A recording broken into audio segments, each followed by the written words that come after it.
কখনো মসজিদ, কখনো রেল স্টেশন, আবার কখনো দোকানে কিংবা কলেজের ডিজিটাল এলইডি স্ক্রিনে হঠাৎ ভেসে উঠতে দেখা যায় জয় বাংলা, শেখ হাসিনা আবার ফিরবে। আবার কোথাও কোথাও ভেসে ওঠে ছাত্রলীগ ভয়ঙ্কর রূপে ফিরবে। গেল কিছুদিন ধরে দেশের আনাচে কানাচে ঘটছে এমন অসংখ্য ঘটনা।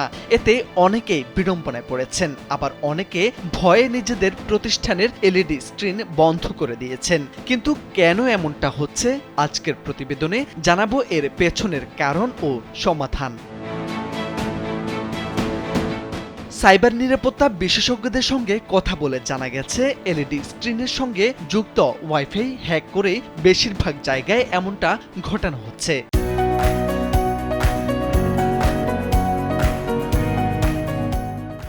এর হ্যাকিংয়ের জন্য ভারী কোনো যন্ত্রাংশের প্রয়োজন হয় না, হাতে থাকা অ্যান্ড্রয়েড মোবাইল দিয়ে সহজেই করা হচ্ছে এমন কাজ।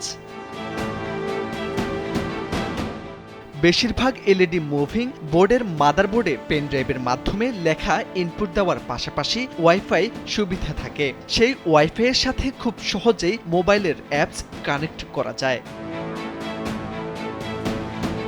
মূলত এলইডি স্ক্রিন পরিচালনার জন্য বানানো মোবাইল অ্যাপস দিয়েই করা বাইরের কেউ সেসব এলইডি কন্ট্রোল করে নিজেদের হাতে নিয়ে যাচ্ছেন।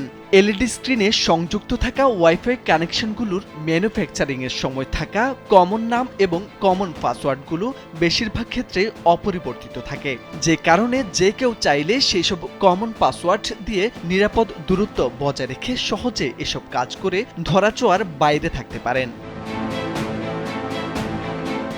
সাইবার সিকিউরিটি স্পেশালিস্ট ও সাইবার ৭১-এর পরিচালক আব্দুল্লাহ আল জাবেরের সঙ্গে এ বিষয়ে কথা হলে কালবেলাকে তিনি জানান, এলইডি মুভিং বোর্ড বা বিলবোর্ডগুলোর কিছু অ্যাপস রয়েছে যেগুলো দিয়ে কন্টেন্ট আপলোড বা ডিপ্লয় করা যায়। সেসব অ্যাপসগুলো মিসইউজ করেই মূলত এই ঘটনাগুলো ঘটানো হচ্ছে। এটা মূলত হচ্ছে যে এলইডি স্ক্রিনের সাথে থাকা যে ওয়াইফাই সিস্টেমটা আছে সেটাকে কম্প্রোমাইজ করেই হচ্ছে যে মূলত এই ডাটাগুলো ইনপুট করা হয়, যে লেখাগুলা সেখানে ভেসে ওঠে মূলত এর মাধ্যমেই করা হয়। সাধারণত এলইডি মুভিং বোর্ডের যে মাদারবোর্ডগুলো থাকে, মাদারবোর্ডে বিভিন্নভাবে ওয়াইফাই কানেকশনের মাধ্যমে যে ডাটা ট্রান্সফার করার যে সিস্টেম থাকে সেটাকেই কম্প্রোমাইজ করে থাকে। আর হচ্ছে যে সেই বিলবোর্ডগুলোতে কিছু অ্যাপ আছে যেগুলো দিয়ে আপনার কন্টেন্ট আপলোড করতে পারে অথবা কন্টেন্ট ডিপ্লয় করতে পারে, ওই অ্যাপগুলোর মিসইউজ করেই মূলত এই ঘটনা করে থাকে।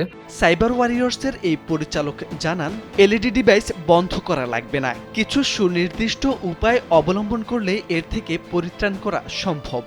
এলইডি ডিভাইসগুলো হ্যাক হওয়া থেকে আপনাকে বাঁচতে হলে কী করণীয়? প্রথমত হচ্ছে আপনাকে সুরক্ষিত ডিভাইস ব্যবহারের অভ্যাস করতে হবে, পাসওয়ার্ড সুরক্ষিত রাখতে হবে এবং একটি ডিফল্ট পাসওয়ার্ড রয়েছে ৮টি, যেটি আপনি ব্যবহার করতে পারবেন না, এবং অবশ্যই একটি শক্তিশালী এবং একটি ইউনিক পাসওয়ার্ড ব্যবহার করতে হবে।